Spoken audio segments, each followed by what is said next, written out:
আগন্তুক চ্যানেলের পক্ষ থেকে অনেক দিন পরে আবার আমি হাজির হয়েছি আজকের একটা রেসিপি নিয়ে। আচ্ছা বলুন তো, দেখে কি মনে হচ্ছে এটা কি? বুঝতে পারছেন? ঠিক ধরেছেন, কাঁকড়া। আজকে কাঁকড়া রান্নার রেসিপি নিয়ে আমরা এসেছি। এর জন্য প্রথমে করতে হবে কি, একটু নুন হলুদ মাখিয়ে নেবো আগে। কাঁকড়াগুলো আগে তো কেটে পরিষ্কার করে নিতে হয়েছে। এখন তো দোকানে পড়লে তারাই মোটামুটি কেটে দেয় ভালো করে, কিন্তু বাড়িতেও এসে খুব ভালো করে আগে পরিষ্কার করে নিতে হয়। এরপর নুন হলুদ মাখিয়ে খানিকক্ষণ রেখে দিতে হবে।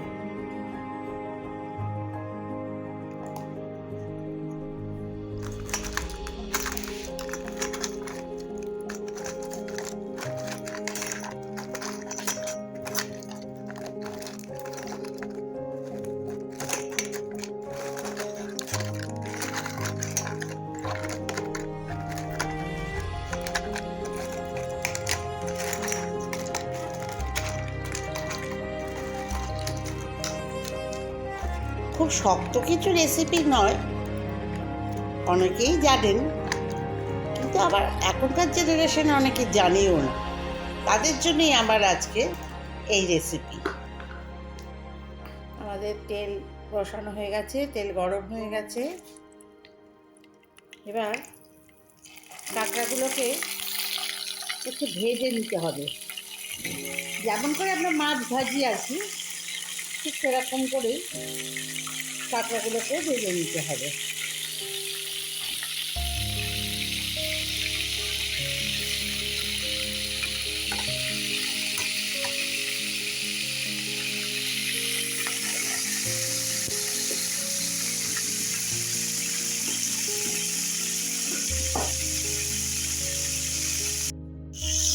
লাল করে ভাজা হয়ে গেছে, ভেজে আমি একটা জায়গায় তুলে রাখলাম। এইবারে দাঁড়াগুলোকে ভেজে নেব।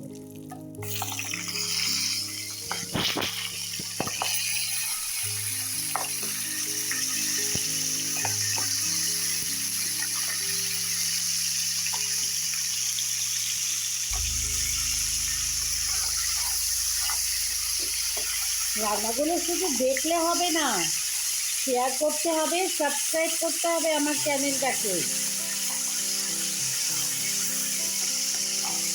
তো জিনিসটা যা লোভনীয়, আপনাদের কেমন লাগে কাঁকড়া খেতে অবশ্যই আমাকে লিখে জানাবেন। এই কাঁকড়াগুলো বাড়িতে আনার পর আমার মা আবার কেটে দিয়েছে, দাঁড়াগুলোকে একটুখানি করে ভেঙে দিয়েছে, যাতে সেদ্ধ করার পরে ভেতর থেকে মাংসগুলো ভালো করে বের করে নেওয়া যায়।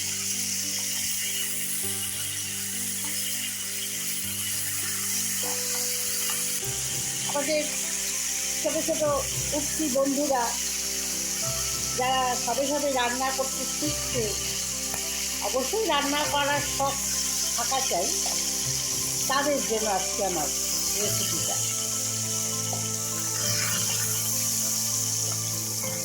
তোমরা কিন্তু অবশ্যই ট্রাই করো।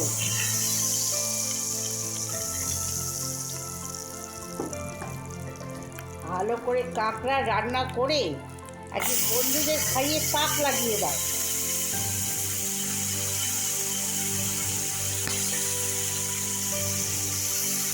এবার সরু দাঁড়াগুলো ভেজে নিতে হবে।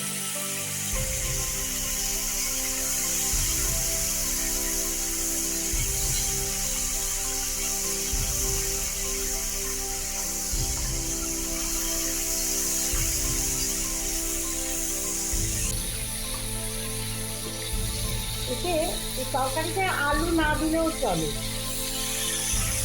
আমার কর্তা মুখের আবার একটু আলু না হলে হয় না, ওই জন্য আমি অল্প করে একটু আলু দেবো। এছাড়া ইনগ্রেডিয়েন্ট সবই নর্মাল, যেমন আদা রসুন বাটা, একটু ধনে জিরে গুঁড়ো, হলুদ গুঁড়ো, লঙ্কা গুঁড়ো, নুন, মিষ্টি, গরম মশলা, ব্যাস। আর বিশেষ কিছু লাগে না।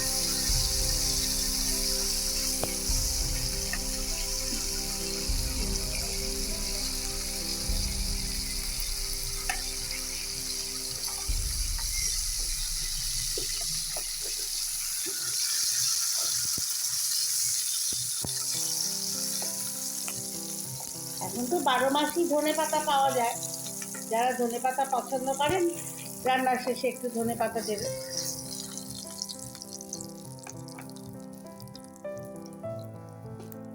কাঁকড়াগুলো ভাজা হয়ে গেছে।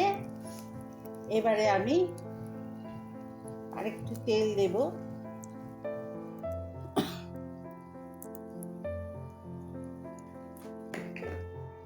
তেলের সাথে একটু ঘি মিশিয়ে দিচ্ছি, এতে ফ্লেভারটা ভালো হবে।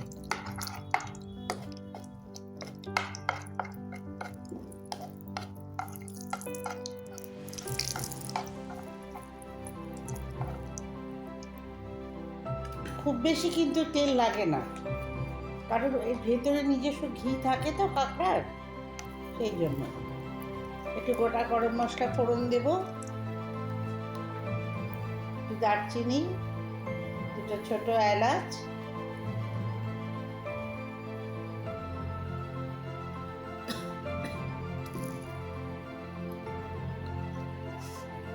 এবারে দিয়ে দেবো কুচনো পেঁয়াজ।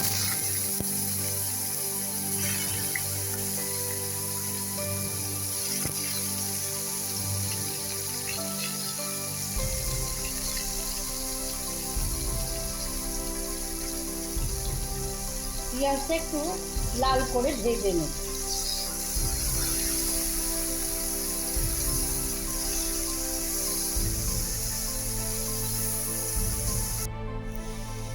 পেঁয়াজটা আমার লাল হয়ে এসেছে। পেঁয়াজ ভাজার সময় না কয়েক দানা চিনি ছড়িয়ে দেবেন, তাহলে রান্নার রঙটা কিন্তু খুব ভালো আসে। এবার আমি দিয়ে দেবো আদা বাটা, তারপরে কি বলো, রসুন বাটা। আদা রসুন যেন যমজ ভাই না, একজনকে লাগলেই আরেকজনকে লাগবে। এইবারে আস্তে আস্তে শুকনো মশলাগুলো দিয়ে দেবো। হলুদ গুঁড়ো,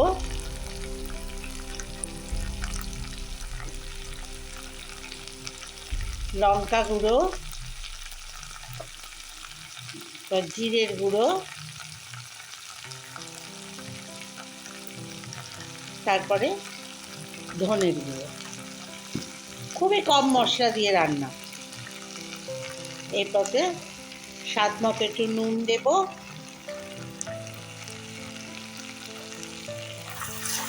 দিয়ে একটু মশলাটা কষিয়ে নেব।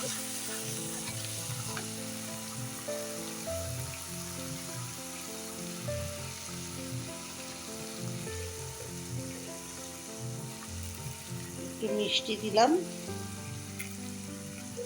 যারা মিষ্টি খান না তারা এটা স্কিপ করতে পারেন। অনেকে আবার আজকাল চিনির বদলে গুড় ব্যবহার করে, সেটাও ব্যবহার করতে পারেন,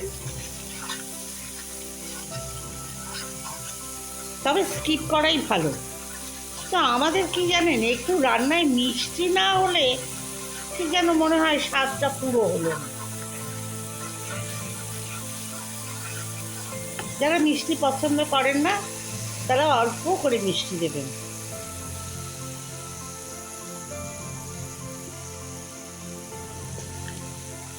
তো টমেটো আর কাঁচা লঙ্কা বেটে রেখেছি, সেইটা দিয়ে দেবো।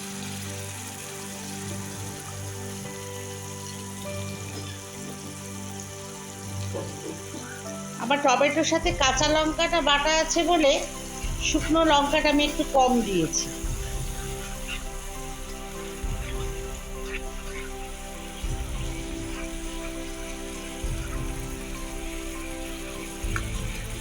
মশলাটা যত ভাজা হয়ে যাচ্ছে, দেখুন মশলাটা তেলও ছাড়ছে আস্তে আস্তে।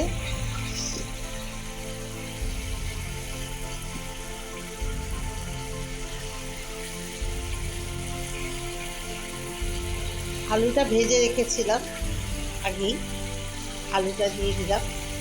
আপনারা যারা আলু পছন্দ করেন একটু বেশি করে আলু দেবেন।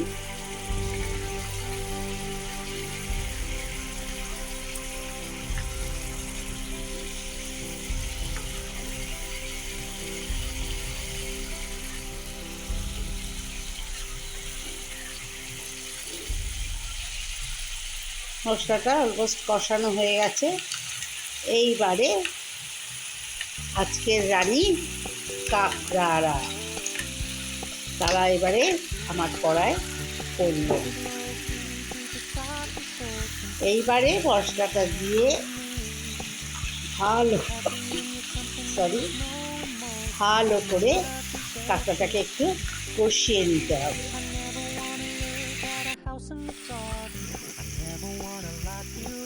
কাঁকড়াটা ভালো করে জারিয়ে নিয়ে নুন মিষ্টিটাও দেখে নেবেন।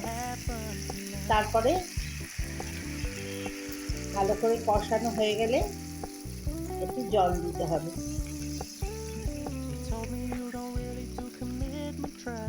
কাঁকড়াটাকে সেদ্ধ হওয়ার জন্য একটু বেশি করেই কিন্তু জল দিতে হবে। একটু তো সময় লাগবে সেদ্ধ হতে, আলুটাও সেদ্ধ হবে।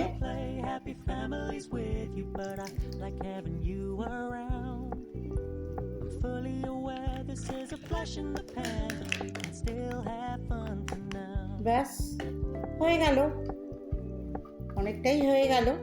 এবার সিদ্ধ হতে যেটুকু সময় লাগবে, এবার ঢাকা দিয়ে খানিকক্ষণ রাখা থাক, সুসিদ্ধ হোক এটা।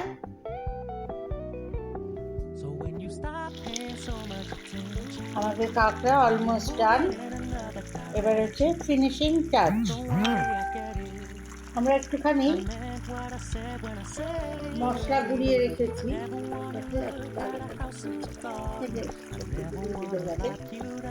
একটু ছোট এলাচ, দারচিনি, লবঙ্গ গুঁড়িয়ে রেখেছিলাম,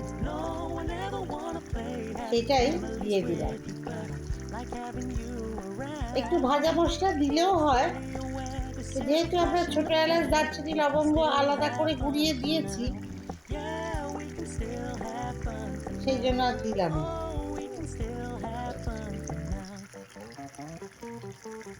ব্যাস আমাদের রান্না একদম রেডি।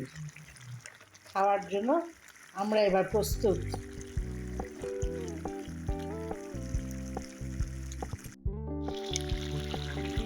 আমাদের কাঁকড়া অলমোস্ট ডান। এবার হচ্ছে ফিনিশিং টাচ। আমরা একটুখানি মশলা গুঁড়িয়ে রেখেছি,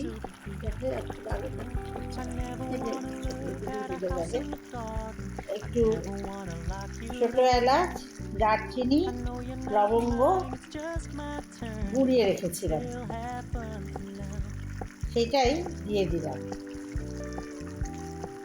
একটু ভাজা মশলা দিলেও হয়, যেহেতু আমরা ছোট এলাচ, দারচিনি, লবঙ্গ আলাদা করে গুঁড়িয়ে দিয়েছি,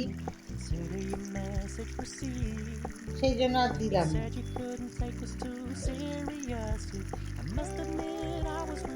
ব্যাস আমাদের রান্না একদম রেডি। খাওয়ার জন্য আমরা এবার প্রস্তুত।